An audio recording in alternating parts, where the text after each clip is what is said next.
Украин, Герман, Франц, Их Британи улсын төрийн тэргүүнүүд Лондон хотод уулзлаа.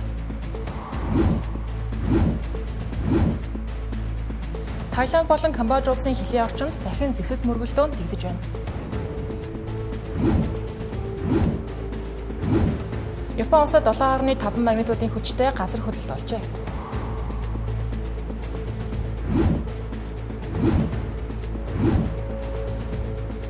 Тэд улсын худалдааны ашиг $108 их найд $1 хүрч түүхэн амжилтаа шинжиллээ.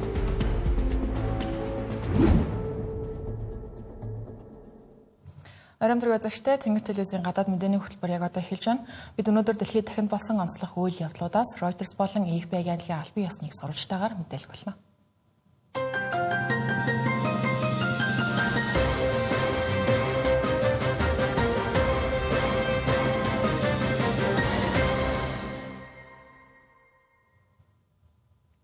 Украин улсын ерөнхийлөгч Володимир Зеленский Лондон хотноо Их Британи, Франц, Герман улсын төрийн тэргүүнүүдтэй уулзаж, Америк нэгдсэн улсын санаачилсан энх тайвны яриа хэлэлцээнд Европын талын нөлөөг нэмэгдүүлэхийг зорж байгааг дахин баталлаа. Энэхүү уулзалтанд Их Британи улсын ерөнхий сайд Кир Стармер, Франц улсын ерөнхийлөгч Эммануэль Макрон, Герман улсын канцлер Фридрих Мерц нар, мөн Володимир Зеленский нар оролцсон байна.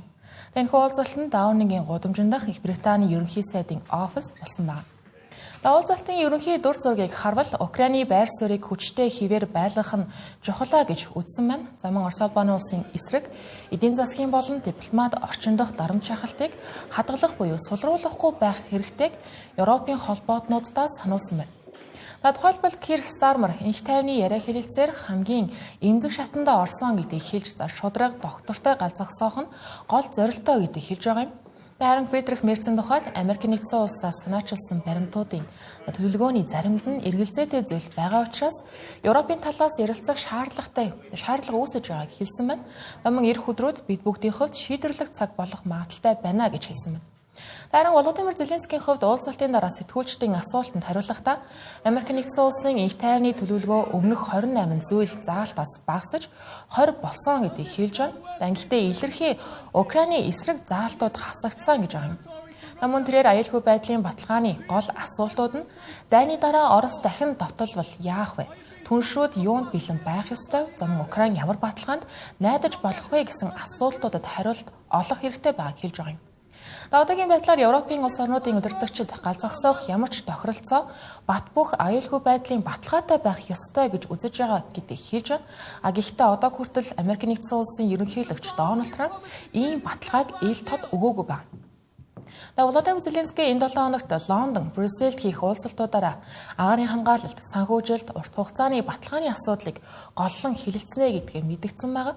Мөн цааш энх тайвны төлөвлөгөөний гол тулгамдсан заалт нь өөрөө Донбассын бүсийг Орос улбаны улсын дефакто эрх мэдэлд хүлээн зөвшөөрөх тухай байгаа юм. Киев болон Европын холбоотнууд үүнийг эрс эсэргүүцэж байгаа. Өнөөдрийн уулзалтын өмнөх өдөр Вашингтон шинэ үндэсний аюулгүй байдлын стратеги нийтэлж Европын холбоотнуудыг чамгүй сандаргаад амжсан. Харин Кремлийн хэвлэлийн төлөөлөгч Дмитрий Песков энэхүү стратегийн шинэ баримт бичгийн олон заалт Орос улбаны улсын байр суурь зарчимтай нийцэж байна гэдгийг хэлж байгаа юм.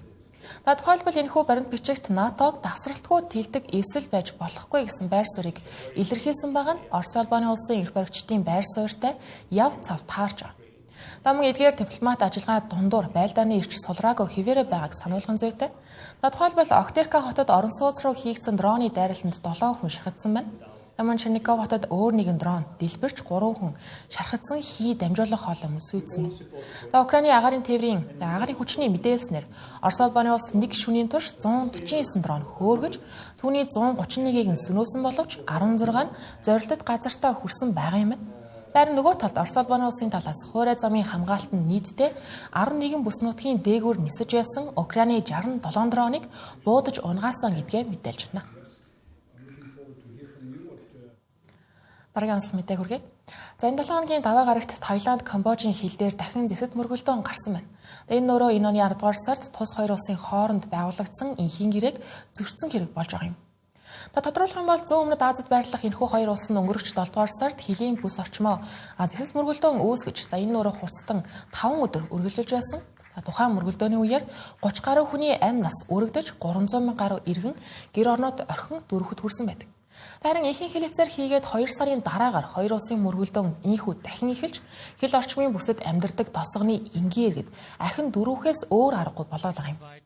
Намын нэмж хэлэхэд ихэнх хэлэлцээрийг Америк нэгдсэн улсын ерөнхийлөгч Дональд Трампын дэмжлэгтэйгээр хийж байсан. Харин энэ удаагийн мөргөлдөөнд хэн нь эхэлж гал нээсэн бэ гэдэг нь тодорхойгүй байна. Таиландаас Камбожийн нутаг дэвсгэрт агаараас сохилт өгч хоёр улс тал талаасаа газраар дайралт үргэлжилсээр байгааг хэлж байна. Хоёр улсын засгийн газрууд нэгээ уг мөргөлдөөнийг эхлүүлсэн гэж харилцан буруутгасан байр суурьтай байгаа. Таиланд улсын зүгээс Камбожийн цэргийн хүчийг нэмэгдүүлж байгаа болон Таиланд руу хийсэн нисгэгчгүй онгоцны дайралтыг мөргөлдөөнийг эхлүүлэхэд хүргэсэн гэж үзээд байгаа юм. Нөгөө талд Камбожийн эрх баригчид төрүүлж гал нээгээгүй гэдгийг хэлж байна. Одоогийн байдлаар мөргөлдөөний улмаас Таиландын нэг цэрэг Камбожийн 4 энгийн иргэн нас барсан байгаа нь батлагдаад байна. Хоёр улсын хилийн бүс 800 гаруй километр үргэлжилдэг. Үүний даган олон зууны турш нэг рүүгээ өдөөн хатгасан дайсагсан хэрүүд гарч байсан түүхтэй. Франц улсын колоничлогчид Камбож улсад 1863-аас 1953 оны хооронд байсан гэдэг. Харин тухайн үед гаргасан 1907 оны хоёр улсын хил орчмыг зохицуулсан газрын зургаас үүдэж энэхүү газрын маргаантай асуудал эхэлсэн байдаг ба. Үүний дагуу 1962 онд олон улсын шүүхээр маргаантай газрыг Камбожийн талд шийдэж 2013 онд дахин баталснаар хоёр улсын хооронд зөрчил үүсэх болсон байдаг. Тодорхойлох юм бол уг маргаан дагуулсан газарт ЮНЕСКОгийн дэлхийн өвийн дурсгал газар болох Пирек Вихер гэх сүм байдаг. Өмнө дурдсан онуудад тус сүмийг Камбожид удаа өгсөн байдаг нь асуудал болж хувирсан байгаа юм. 2008 болон 2011 онуудад болсон энэ оны 7 дугаар сард удаа гарсан мөргөлдөөнүүдийн шалтгааныг хоёр улсын талаас тайлбарлахдаа өмнө дурдсан газрын маргаантай асуудлаас болсон гэдэг. Япон, Малайз улсуудаас болон нэгдсэн үндэсний байгууллагын зүгээс мөргөлдөөн үүссэн бүс нутгийн хүмүүлийн хямралд дамжирч байгаа болон энгийн иргэдийг хамгаалах шаардлагатай байгааг анхааруулж байна. Таиланд, Камбож хоёр улсыг Дональд Трампын дэмжлэгтэй байгуулагдсан ганцхан хэлэлцээрийг цаашиж гисэн даахыг аль талдаа хүлээцтэй байхыг уриалж байгаа юм. Харин тусламжийн байгууллагын зүгээс маргаантай хил орчмын нутагт хүний амь нас эрсэлсэн орон байрны дутагдaltaй орон нутгийн дэд бүтцийн асуудлууд зуун дамжсан газар нутгийн маргааны улмаас улам доройтож байгааг анхааруулж байна. Өнгөрсөн шөнө Япон улсын зүүн хойд хэсэгт 7.5 магнитудын хүчтэй газар хөдлөлт болсон байна. Энэхүү газар хөдлөлтийн улмаас 90,000 орчим оршин суугчийг нүүлгэн шилжүүлэх тушаал гарч цунами болох эрсдэлтэй байгааг иргэдэд анхааруулж хэлсэн байна. Тодорхойлох юм бол Японы цагуурын агентлагаас тус улсын цагаар өчигдөр оройн 23 цаг 15 минутанд энэхүү газар хөдлөлт болсон юм байна. Гэхдээ Амори мужид 3 м хүртэлх өндөртэй цунами тус нутгийн зүүн хойд хэсэгт үүсэж бооцоршгүйг анхааруулсан байна. Амшигт өртөх эрсдэлтэй хэсгүүдэд Хоккайдо, Аймори болон Айвате мужууд багтаж байгаа бол заваг дуртагдсан мужуудын далайн эргийн боомтод 20-70 см өндөртэй далайн хүчтэй давалгаанууд ажиглагдсан байна. Одоогоор гараад байгаа энэхүү давалгаануудын хувьд насанд хүрсэн хүний өвдгөөр татах хэмжээтэй байгаа гэж дүрсэлж байна. Тиймээс өнөөдөр өглөө тус улсын цагуурын агентлаг гаргасан цунамигийн эрсдлийн сэрэмжлүүлгээ бага зэрэг бууруулж иргэдийг анхааруулах сануулга маягаар хүлээн авч тайван байхыг зөвлөсөн байна. Түүнчлэн цагуурын агентлагаас газар хөдлөлтийн төв цэг нь Амори арлаас 80 км-ийн зайд 54 км-ийн гүнд байсан гэдгийг мэдэгдэж байна. Газар хөдлөлт болсон Амори мужийн Ханика хотод чичирхийллийн хэмжээ нэлээд өндөрт тооцогдох хэмжээнд буюу 6 баалд хүрсэн байгаа юм. Япон улс нь газар хөдлөлтийн чичирхийллийг 1-7 баалын шаталтайгаар тооцдог бол Амори мужид болж өнгөрсөн газар хөдлөлтийн тухайд яван хүн босож зогсох боломжгүй барилгын хан цонхонд эвдэрч зовнох болон гэрийн доторх хүнд томоохон тавилгууд хүртэл унах эрсдэлтэй түвшинд хүрсэн юм байна. Япон улсын үндэсний телевизээс болж өнгөрсөн газар хөдлөлтийн улмаас үүдсэн хохирол, эмдэгдлийн тухай гаргасан мэдээлэл хязгаарлагдмал байгаа. Харин тус арлын зочид буудлын ажилчид хэд хэдэн хүн гэмтэж эмнэлэгт хүргэсэн тухай хэлж байна. Өнөөдөр өглөө тус улсын ерөнхий сайд Такаичи Санаа газар хөдлөлтөөс 7 хүн бэрцэн болохыг мэдээллийнхээ үеэр хэлсэн байна. Цаашид газар хөдлөлт өөр бүс нутгуудад ойрын хугацаанд ахин гарах эрсдэлтэй байгааг тус улсын цагуурын агентлагаас анхааруулж байна. Америк нэгдсэн улсын ерөнхийлөгч Дональд Трамп албан тушаалтаа орсон цагаас хойш Хятад улсын тарифыг удаа дараа нэмэгдүүлж байсан. Гэхдээ үүнээс үл хамааран Хятад улсын гадаад худалдааны ашиг он дуусахад 1 сар орчим хугацаа дутуу байхад аль хэдийн $1 их найд $1 давж түүхэн дээд амжилтаа шинжилэн тогтоосон байна. Тодорхойлох юм бол Хятадын экспорт 11-р сард хүчтэй өсөж өмнөх сард гарсан агшилтыг нөхсөн байгаа юм. Гэхдээ Америкийн нэгдсэн улс руу чиглэсэн экспорт жилийн хугацаанд бараг 29%-аар буурч 8 сар дараалан хоёр оронтой уналт үзүүлсэн хэвээр байгаа юм. Яг нарийн тоогоор нь харах юм бол Гаалийн ерөнхий газрын даваа гарагт мэдээлсэн мэдээллээр Хятадын нийт экспорт долларын хэмжүүрээр 5.9%-аар өсөж 330 тэрбум $д хүрсэн байгаа нь шинжээчдийн таамагаас давсан үзүүлэлт болж байгаа юм. Энэ өсөлт нь өөрөө импортын гүйцэтгэлээс үлэмж давсан тул эхний 11 сарын худалдааны ашиг инхүү 108 их найт $д хүрч нэг жилийн хүрээнд бүртгэгдсэн түүхэн дээд хэмжээ болсон байна. Үүний өмнө 2024 онд 992 тэрбум $ын үзүүлэлт хүрч байсан тэйхэн түүхэн дээд хэмжээнд тооцогдож байсан байдаг. Мөн Америкийн нэгдсэн улс руу гарах экспорт буурсан байгаа ч гэлээ Хятадын барууны нийлүүлэлт зүүн өмнөд Аз, Африк, Латин Америк, Европын холбооны орнуудад эрчимтэй өссөн байгаа нь нийт өсөлтийг дэмжиж өгсөн гэж хэлж болохоор байна. Америк Хятадын худалдааны харилцааны тухайд жилийн турш үргэлжилсэн уртдмал байдал дамжиж Дональд Трамп, Ши Жинпин нарын өнгөрсөн 10 дугаар сарын сүүлээр Өмнөд Солонгос улсад хийсэн уулзалтаар түр эвлэрэлт хүрсэн байдаг. Америк Хятадын бүтээгдэхүүнд ногдуулсан тарифын заримыг нь бууруулж, нөгөө талд Хятад газрын ховор металлтай холбоотой экспортын хязгаарлалтаа зогсоохоор амласан. Гэхдээ энэ хэлэлцээр нөрөө 10 дугаар сард бий болсон учраас 11 дугаар сарын экспорт тарифын бууралтын нөлөөг бүрэн шингээгээгүй. Нөлөө нь дараагийн саруудаас харагдах юм. Энэхүү экспорт өндөр түвшинд хадгалагдаж байгаа учраас эдийн засагчид Хятад улс энэ жилийн 5 орчим хувийн эдийн засгийн өсөлтөө зорилтоо биелүүлэх магадлалтай гэж таамаглаж байна. Өнгөрсөн 10 дугаар сард Бээжин 95 жилийн эдийн засгийн бодлогын гол чиглэлээ дэвшүүлж, дэвшилтэд үйлдвэрлэлийг түлхүү хөгжүүлэх зорилтыг тавьсан байдаг. Франц улсын ерөнхийлөгч Эммануэль Макрон Европ болон Хятад улсын эдийн засгийн харилцаа илүү аль талтай ашигтай байхаар өөрчлөгдөхгүй бол Европын үйлдвэрлэлийн салбар аюулд орох эрсдэлтэй байгааг анхааруулж байна. Тэгэхээр Америкийн нэгдсэн улс болон Хятадын зүгээс Европын үйлдвэрлэлийн салбарт үзүүлж байгаа нөлөөг онцолж Хятад улс Европын зах зээлээс худалдан авалт хийдгээс илүүтэйгээр өөрсдөө Европын зах зээл бараа бүтээгдэхүүнээ нийлүүлдэг талаар хэлсэн байгаа юм. Зарим Америкийн нэгдсэн улсын тухайд дотоодын үйлдвэрлэлээ энэ тэргуунд тавьж харилцан ашигтай нэг дэмжин ажиллахад Европод хүндрэлтэй байгааг Эммануэль Макрон яриандаа мөн анхааруулсан байгаа юм. Европын Хятадтай хийх худалдааны алдагдал нь асар их хിവэрэ байна. Үүнд Эммануэль Макрон Европын компаниуд нэгэн цагт Хятад хөрөнгө оруулалт ихээр хийж байсан шиг одоо Хятад улс эсэргээрээ Европод илүү шударгаар харилцан хөрөнгө оруулалт хийхийг хүсэж байгаа гэдгийг илэрхийлсэн байгаа юм.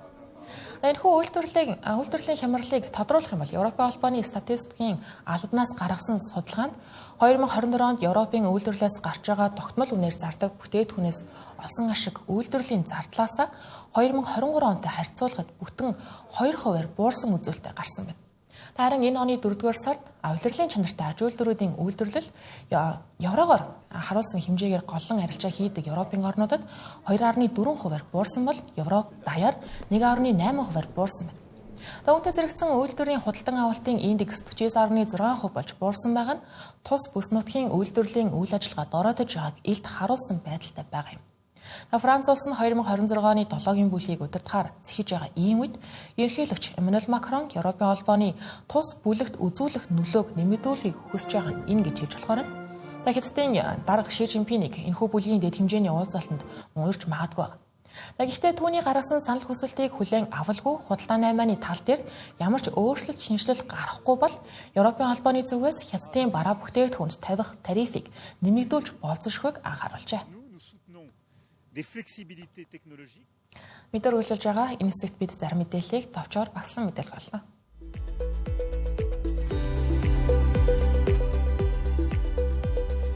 Япон зөвхөн өнгөрсөн онд л гэхэд ойл санамжаалдах зөнөөрөх хөвчтэй 18 гаруй ахмад настай хүн алга болсон байна. Тэдний 500 дараа нь нас барсан байдалтай олджээ. 2012 оноос хойш ийм тохиолдол 2 дахин нэмэгдсэн байгаа нь энэ юм. 65-аас дээш насныхан Япон улсын нийт хүн амын 30% хүрсэн байгаа нь дэлхийд Монако улсын дараа 2-т бичигдэж байгаа юм. Тиймдээ Япон улсын засгийн газрын зүгээс зөнөөрөх хөвчний асуудлыг бодлогын түвшний хамгийн ноцтой сорилт гэж тодорхойлж 2030 он гэхэд эрүүл мэнд нийгмийн халамжийн зардлыг 14 их найд йен байхаар тооцоолжээ.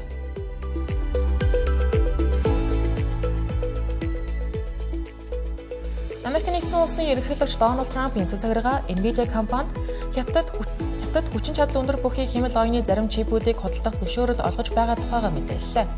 Цагаан ордонд сүүлийн үед Хятадд өндөр хүчин чадалтай хэмэл оюуны технологи борлуулах нь цэргийн болон эдийн засгийн давуу талыг нэмэгдүүлэх эрсдэлтэй гэж үзэх хандлага үндэсний аюулгүй байдлын хэмжээнд иргэдэж байгаа. Харин ийхүү Дональд Трампын захиргаа хатуу байр суурьнаас авахарч байгаа нь хоёр улсын хоорондох харилцаа сайжирч байгааг харуулсан хэрэг болж байгаа юм. Мөн энэхүү шийдвэрт Nvidia компаниг гүйцэтгэх захирал Jensen Huang ихээхэн нөлөөлсөн гэдэг нь мэдээж байна.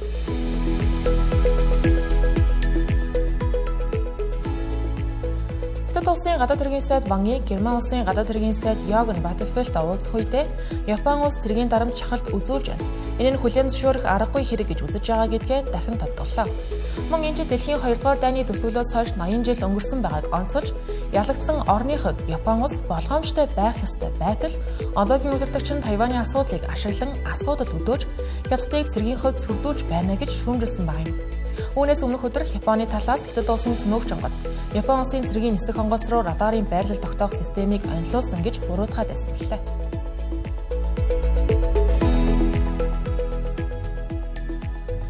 Их Британи улсад ирсэн 2 афган өсвөр насны хүүхдүүд 15 настай охиныг хүчинсэн хэрэг гарч 20 хэл авчээ. Энэхүү хэрэг нь Их Британд цагаачтын үйлдсэн гэмт хэрэг ялангуяа бэлгийн хүчирхийлэлтэй холбоотой улс төрийн маргааныг улам дэвргэж байгаа үед тохиолдож байна. Учир нь сүүлийн саруудад Их Британд насанд хүрээгүй хүүхдүүдийг хүчирхийлсэн хэд хэдэн хэрэг цагаачд холбогдоод байгаа юм.